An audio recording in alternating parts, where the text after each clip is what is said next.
Okay, so today we're going over your notes on the growth of representative government. It's going to trace how we move from the monarchy under English rule to the present government that we have today. All right, your essential questions for this and understanding the type of government we have today, beginning with people questioning their leaders and demanding fairness, are: how does representative government or self-government develop in English history, and how did this growth influence the 13 colonies? And then the second question is, how did the idea of the people evolve over time? All right, so the Magna Carta is signed in 1215, and my little rhyme for this is: the Magna Carta in 1215 limits the power of the English king. So King John is the King of England at the time, and he's forced to sign this document by the nobles of England. It requires him to recognize their rights and, again, limits his power, because kings at the time had was known as the divine right of kings. Basically, they could do anything that they wanted to do, and the Magna Carta is going to state, no, we have certain rights. There are certain procedures that the king's going to have to follow that will allow nobles to have things like trial by jury. Okay, so which principle of government is illustrated in this particular example is the question that you need to make sure that you add. Remembering your principles of government being federalism, limited government, individual rights, popular sovereignty, republicanism, checks and balances, or separation of powers. All right, British Parliament. Parliament was the lawmaking body of England during this time period. It's created during the Middle Ages, during the 1200s, and it's made up of nobles and elected representatives. It becomes the legislative part of government, again, and they have the power to approve certain laws and taxes. So Parliament, in effect, again, is like Congress to us today. In fact, it had two different houses, a House of Commons and a House of Lords, similar to us having a House of Representatives and a Senate. All right, the English Bill of Rights in 1689 is going to add even more rights to regular citizens. Remember, the Magna Carta only applied to nobles, so the English Bill of Rights in 1689 is going to put more limits on the power of the king.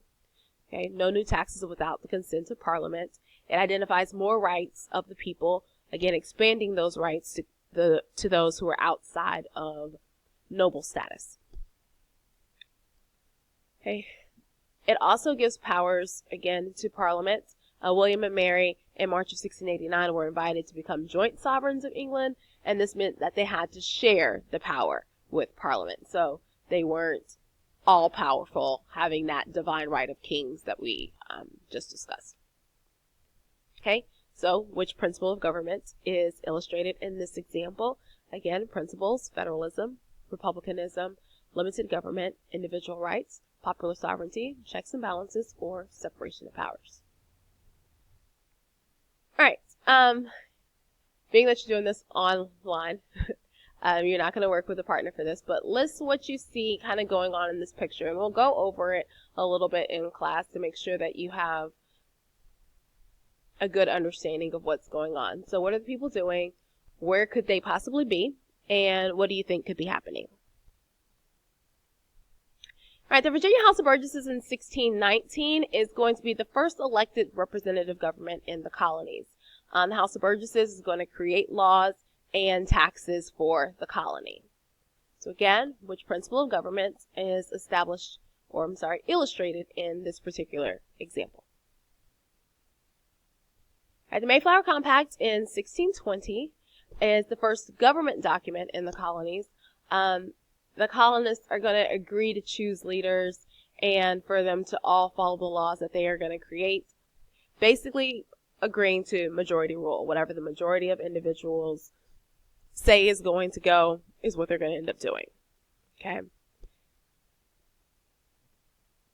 All right, and you want to make sure that you identify the principle of government that is illustrated there. All right. And then real quick, think about it and look and see what you notice about the signers of the Mayflower Compact.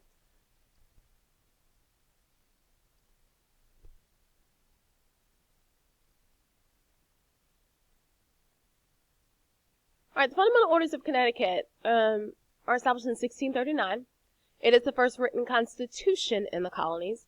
It's written by Thomas Hooker, who is the founder of Connecticut. The leaders and laws are chosen by the people under the fundamental orders. Thomas Hooker says the foundation of authority is laid in the free consent of the people. So again, identify the principle of government that is illustrated in this example. All right, colonial town meetings. This is most common in New England. The members of the community are going to discuss the issues with a select group of people in order to make decisions. The representatives are then going to go on into a colonial assembly. All right, so if you're thinking about how representative government grows from being under English rule to the 13 colonies, you start with England. The king owns all of the land, approves all of the laws, is the end all be all. Everything is going to be about what the king says. Right? Next, you have Parliament, and Parliament being the lawmaking group in England that creates laws that are approved by the king. Right? Those two are established or located in England, and you have the least people with the most power. All right, 3,000 miles away, you begin to have some examples of colonial self-government, where you have governors who are the king's representative, who's appointed by the king to rule the colony, and this individual reports directly to the king. That will evolve to you having assemblies, and so you have men that are elected from the colony, and they form a lawmaking group or representative government. And then finally, you start to have land-owning colonists that create self-government and documents to organize it, such as the Mayflower Compact, Fundamental Orders of Connecticut, or you have the town meetings where people begin to gather, land-owning colonists, to talk about taxes and money, laws, and elect representatives. So you begin to have more people, okay, the most people with the least bit of power. All right, so your voters during this time in the 13 colonies are land-owning white men.